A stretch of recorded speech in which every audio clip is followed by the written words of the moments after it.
Hello friends, myself Dr. Nandakumar Raubawale from College of Engineering Ambazupe is going to deal with fluid mechanics. In previous class, we have discussed about fluid and fluid mechanics, then introduction to fluid properties, various fluid properties. Then we discussed about dynamic viscosity and kinematic viscosity. So today we are going to discuss about the bulk modulus and compressibility, and then surface tension and capillarity. Now, what this compressibility and bulk modulus is. So compressibility and bulk modulus are reciprocals to each other. Let us consider bulk modulus as K. Then the compressibility is 1 over K. So compressibility is equal to 1 over K. That is the reciprocal of bulk modulus is compressibility. Now let us consider a piston and cylinder arrangement. Initially, let us consider piston in the position 1, where the volume of this gas trapped into this cylinder is B, V, and pressure acting over this gas is P. Now, if this piston moves towards left direction by small distance dx, then the volume is going to decrease by amount dV. There is a decrease in the volume and increase in the pressure dP. So let V be the initial volume, then V minus dV be the final volume, whereas P be the initial pressure and P plus dP be the final pressure. Now here, when this piston moves from right towards left, then it acquires position 2, so volume is going to decrease. So this decrease in the volume is by additional pressure dP. So if we increase the pressure, the volume is going to decrease.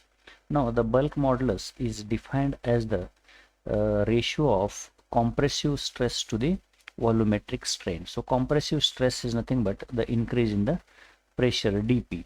So the change in the pressure is dP. So compressive stress to the volumetric strain. So volumetric strain is change in the volume to the original volume. Change in volume is minus dV. So where minus dV is nothing but the negative sign indicates the decrease in the volume. When we force this piston in the inward direction towards left hand side, so volume is going to decrease. So decrease in the volume is given by negative sign. Minus dV by V is known as a volumetric strain. So compressive stress divided by volumetric strain is known as the bulk modulus. So now compressibility and bulk modulus of elasticity are reciprocals to each other, where the bulk modulus is defined as the ratio of compressive stress to volumetric strain, as I told you. Then the cylinder is fitted with the piston, and when initially the volume of this gas trapped into this cylinder is V. When this piston moves towards right, then volume is going to change. So initial pressure is P and volume is V. So whereas when we apply certain force over this piston, then the pressure increases to P plus dP and volume decreases to from V reduces from V to V minus dV.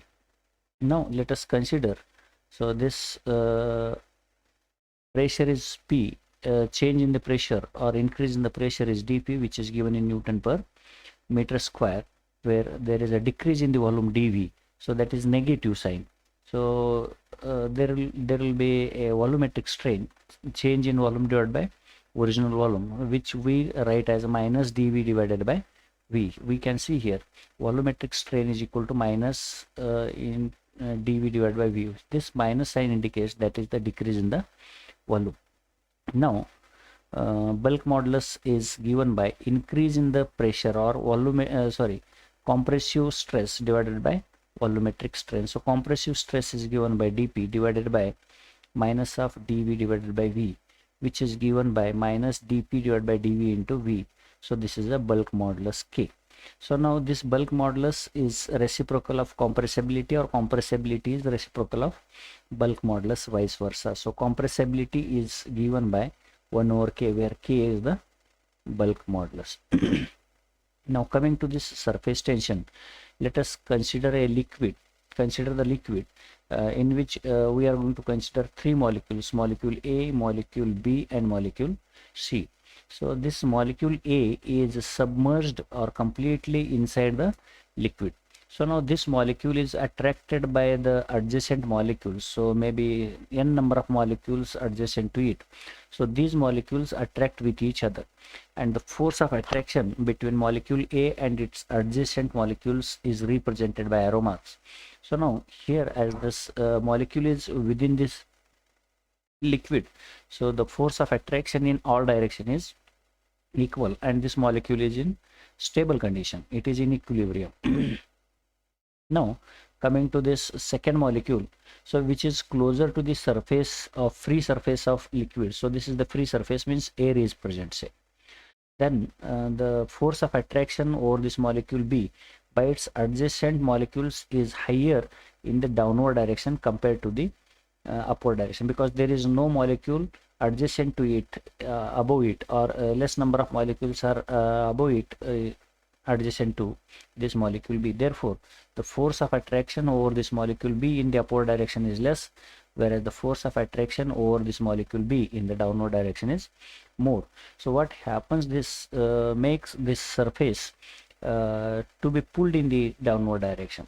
Whereas if we look at this third molecule C, so which is exactly at the surface, so there is no vertical force acting on this molecule, whereas the forces acting on this molecule in the downward direction are very high. So that's why the molecule at the surface experiences the force of attraction towards inner side. So this force creates a force over this layer of the liquid, and this force which is acting on this liquid surface is a tensile force. So this makes the layer of this liquid, so surface of this liquid acts like a membrane under the tension. So these forces make this layer which is at the top of this liquid surface to act as a membrane under tension. So when this liquid is exposed to the atmospheric air or any gas, so such thing is going to exist, and this tensile force is known as the surface tension. Where this surface tension exists, if this liquid is in contact with any gas, or it may be in contact with the air, or if this liquid is in contact with the immiscible liquids, so this surface tension exists at the interface of two liquids which are immiscible. Say for example, we have a jar in which we have two liquids, one is water and another is oil.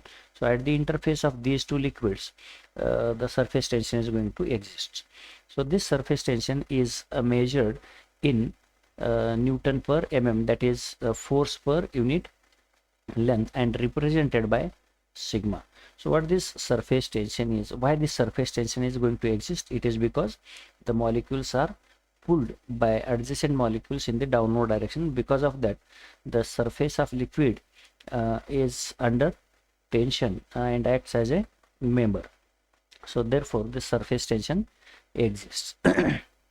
So now what is this surface tension? It is a tensile force acting on the surface of liquid, or the liquid which is in contact with the gas, or it is in the contact with any other liquid which is immiscible with it. So the surface between two immiscible liquids, and the contact surface behaves like a member under tension, whereas the tension which is measured, or it is represented by sigma, is measured in the units force per unit length, that is Newton per mm, or Newton per centimeter, or Newton per meter. So now we will see the surface tension over a liquid droplet. So say for example, this is a solid liquid droplet. So if we split it into two halves, so one half we are going to have here hemispherical shape.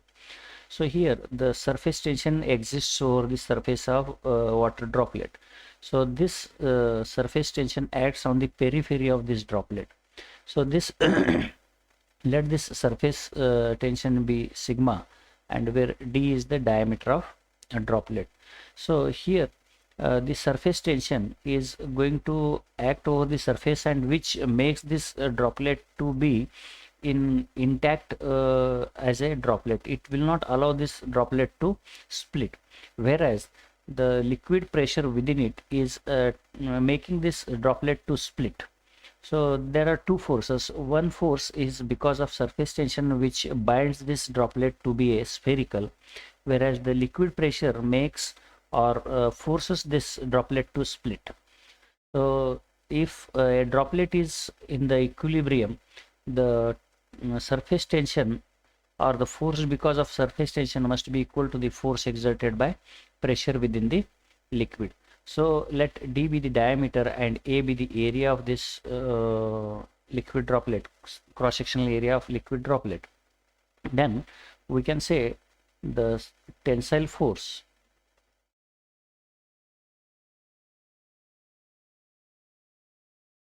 due to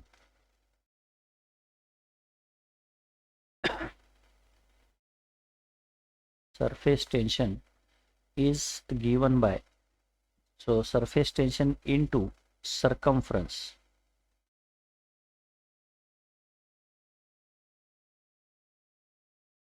of droplet. So circumference of droplet, so sigma into pi d is the circumference. So this is the tensile force acting over the surface of this liquid droplet, where d is the diameter and circumference of this circle is pi d. So this is equation number 1. And the pressure force acting P, pressure is acting P, therefore force acting to split this droplet is force due to pressure of liquid is nothing but pressure into area. So this is nothing but pressure into area is pi by 4 d square. So when these two are in equilibrium, then the droplet remains as a sphere, or else it will split. So equating these two, equation 192, we get here P into pi by 4 d square is equal to sigma pi d. So here P is equal to, we can write this as pi gets cancelled, d square d gets cancelled, 4. So 4 sigma divided by d. So this is the pressure intensity acting into the liquid droplet when sigma is the surface tension acting over it. So this is equation number 3, say. So now coming to this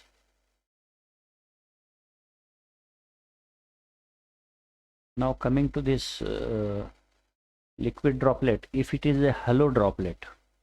So hollow droplet in the sense, if there is a bubble, say, so if there is a bubble, there will be air inside this droplet and air outside this droplet. So surface tension exists over the inner surface as well as over the outer surface of bubble. So now we will see second thing, that is the surface tension on a hollow bubble. So in this case, the pressure intensity P acts within this liquid itself. Therefore, the pressure force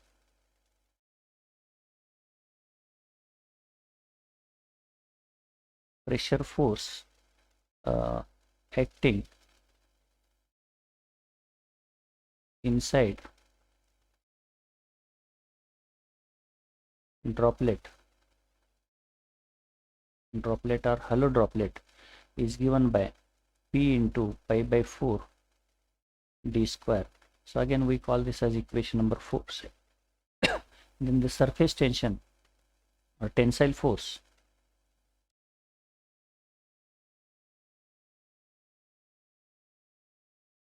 acting due to acting due to surface tension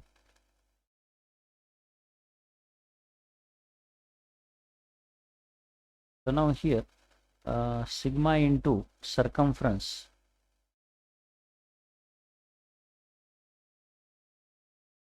into 2 because this droplet which is halo has got one more surface inside it, assuming that this thickness is very small, so this surface tension exists over the inner surface also, therefore we have to multiply it by 2. So sigma into pi d into 2, so we write this as equation number 5.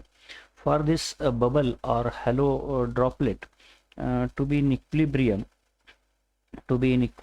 we have to equate equation number 4 with equation number 5. Therefore we write this as p into pi by 4 d square is equal to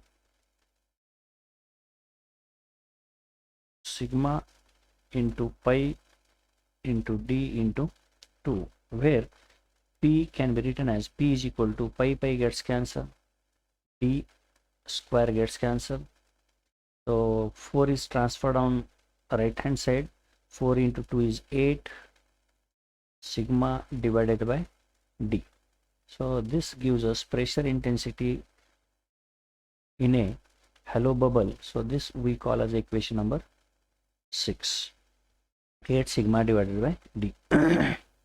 Then surface tension on a liquid jet. So we consider a liquid jet. Liquid jet will have an infinite length, so out of that we will select an element having a length L and the surface tension sigma, whereas the diameter of this liquid jet is say d. So now here also the pressure is acting inside this jet is P. So there are two forces. One force is because of pressure inside this liquid jet wants to split this jet into two halves or semi-cylinders. So here if we split, so this pressure within this liquid jet wants to split this jet into two halves, and the surface tension wants to bind this liquid jet into the cylindrical shape. So the pressure force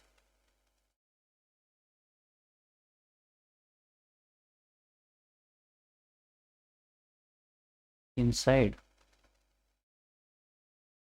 the liquid jet is given by pressure into area, that is nothing but P into L into D. Let us consider this equation number 7. So now the tensile force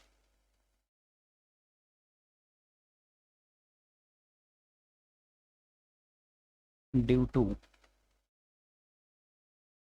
surface tension is given by sigma into 2 times L, because we are going to consider this element of length L. So here surface tension does not act because this is an integral part of jet.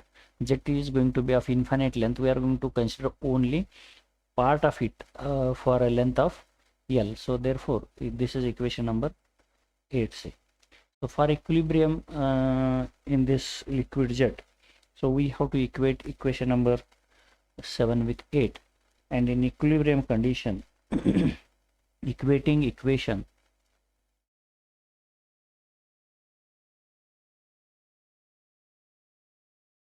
7 with equation 8, we get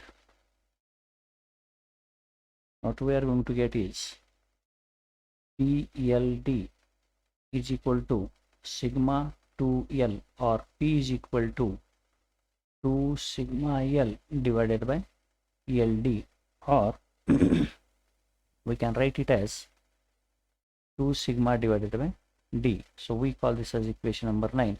So this equation number 9 gives us pressure intensity within a liquid jet in terms of surface tension and diameter of liquid jet. Now coming to this second part, the capillarity. So what is capillarity? Capillarity is nothing but a phenomena of rise of a liquid or fall of a liquid in a small tube. When a tube is vertically immersed into the liquid, so the liquid level rises in the tube because of surface tension, that is known as a capillarity rise. And if this tube is immersed into the heavy liquid having high density, then instead of rising this liquid into the tube, it falls. So that is known as a capillary depression or capillary fall. So here it is a phenomena of rise or fall of liquid surface level compared with the normal level of liquid in a container.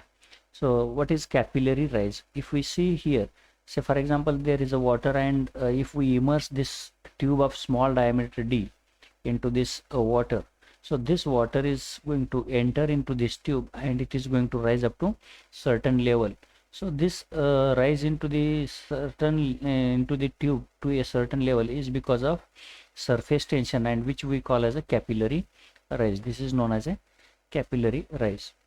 Then capillary depression. In the same way, if we immerse this tube into the heavy liquid like mercury, instead of rising it into the tube, so the level of mercury inside this tube is going to fall. That is known as a capillary depression. We can see here, if the tube is immersed into mercury, so instead of rising this mercury into the tube, so there will be fall into the height of this mercury inside this tube. So this is called as a capillary depression or capillary fall. So this capillary fall or capillary depression depends on three things. One is the diameter of tube, then second one is the density of this tube liquid. So it depends on density. So higher is the density, there will be lower is the rise or there will be depression. And second one is the diameter. If higher is the diameter, lower will be rise or lower will be depression. And third one is nothing but what you say, surface tension. So and this rise is expressed in centimeters or mm. It depends on three things. One is density of liquid or weight density or mass density, and then tube diameter, and third one is surface tension. So it is directly proportional to the surface tension and inversely proportional to the diameter and density. Higher is the density and diameter, lower will be the rise, and higher is the surface tension, higher will be the rise. So that we will see with the help of a derivation. So what this capillary rise is, if we see into this figure, a liquid with density rho is kept into the container and a tube is immersed.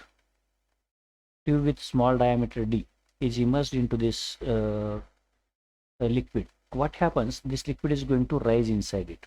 So when it is going to rise, so this liquid surface is going to be in a concave shape, and it makes angle theta with vertical. So theta with vertical. Now what happens here?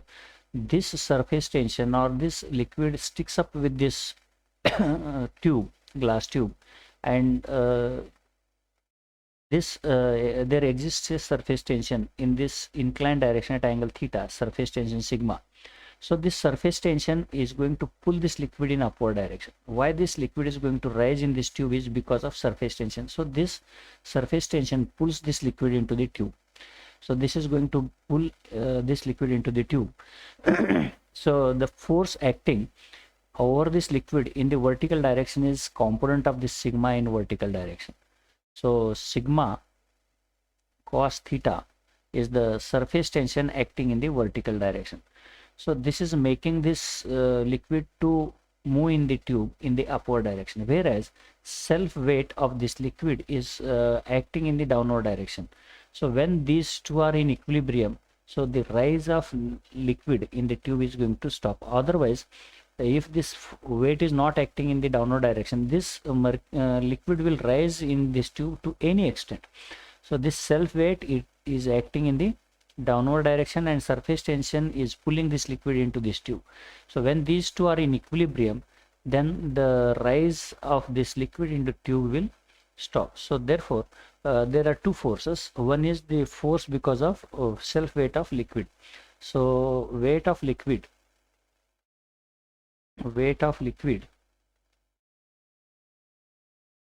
in tube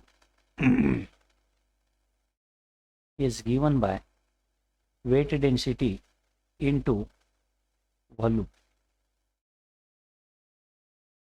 So this weight density is nothing but mass density into acceleration into gravity into volume.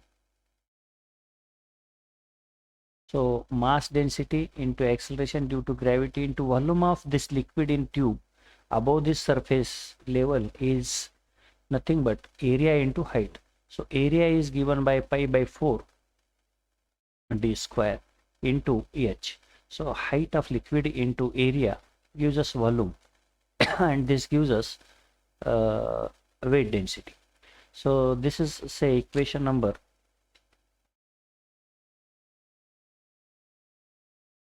we can call this as equation number 10, say equation number 10. Now this is the force acting in the downward direction. The weight of liquid is acting in the downward direction, whereas the surface tension or tensile force acting in upward direction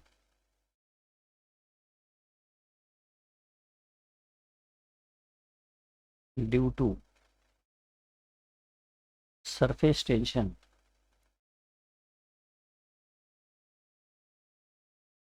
is given by surface tension sigma into circumference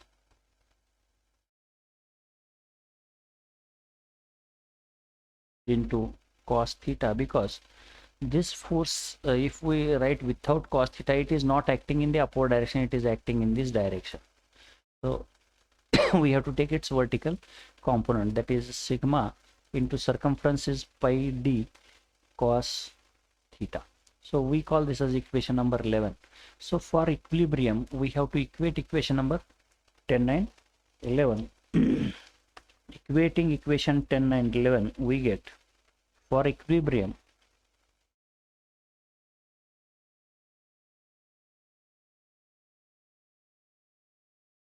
equating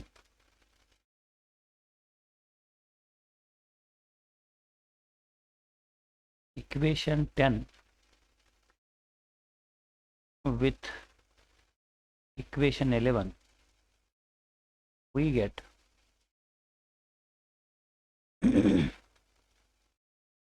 so rho g pi by 4 d square h is equal to sigma pi d cos theta. So here d gets cancelled with square, then pi gets cancelled with pi. So now what is going to remain? H is equal to 4 sigma cos theta divided by rho g d. So this 4 which is in denominator moves in the numerator on right hand side, d moves in the denominator, rho g moves in the denominator. So this is the rise of liquid into this tube, considering the liquid to be a light liquid. So for this water, this theta is going to be 0. So when theta is going to be 0, this equation becomes 4 sigma divided by rho g d. So cos 0 is equal to 1. Therefore for light liquid having theta value 0, so this rise in this capillary is given by 4 sigma divided by rho g d. So let us write this as equation number 12. So in the same way there will be capillary depression. So now we can see from this equation, so h is inversely proportional to rho and d and directly proportional to sigma. So inversely proportional to density and diameter. If the liquid is having higher density, rise will be lower, and if the tube is having higher diameter, rise will be lower. If the surface tension is high, then the rise will be higher. Now coming to capillary fall or capillary depression. So let us consider this again, a mercury in a container and a tube is immersed in it. So here what happens, the atmospheric pressure acts on this mercury and makes this mercury to move into it. So this self weight rho gh or pressure acting over the surface makes this mercury to move in the upward direction, whereas the surface tension is not allowing this liquid to move in the tube. It is forcing this liquid in the downward direction. It is reverse of previous case. So in previous case, surface tension was pulling this liquid in the upward direction, but here it is going to force this liquid into the downward direction. In previous case, the weight was acting in the downward direction. Now this weight of liquid outside this tube is acting to move in this tube in the upward direction because of atmospheric pressure acting over the surface. So if the level of liquid is not same, then automatically this atmospheric pressure makes this liquid to move in this tube. So the weight of liquid weight of liquid acting in upward direction is equal to weight density into volume. Weight density is given again, mass density into acceleration due to gravity into volume is given by pi by 4 d square into h, where h is the capillary depression. So we call this as equation number 12, say. Sorry, equation number 13. Equation number 13. Then the force acting, the surface tension or force due to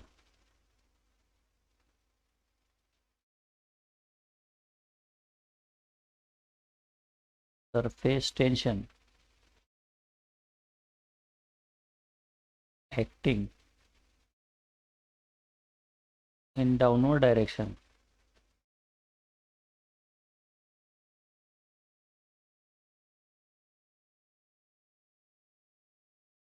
that is equal to sigma into circumference into cos theta. Again here also there is a angle of contact cos theta, so this force must be acting in the downward direction, so this we have to resolve into the downward direction. Therefore multiplying with cos theta, sigma into pi d is the circumference of tube into cos theta, which is equation number 14. Now equating for equilibrium,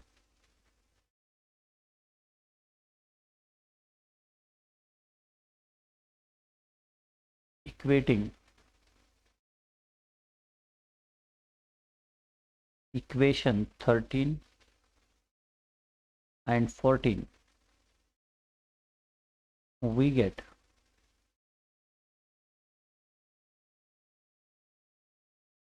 sigma pi d cos theta is equal to rho g pi by 4 d square eh. So pi gets cancelled, d gets cancelled. So here we get h is equal to 4 sigma cos theta divided by rho g d. So here for mercury this value of theta is going to be 128 degree. So for heavy liquids this theta is not going to be 0, this is going to be 128 degree. So therefore we can say that the mercury fall is going to be a negative. That is nothing but is not going to be in upward direction, it is going to be in downward direction. So H, that is the capillary depression or capillary fall, is given by this equation number 15 say. So with this we stop here, and in next lecture we will be solving certain numericals over the fluid property, then surface tension and capillary rise and capillary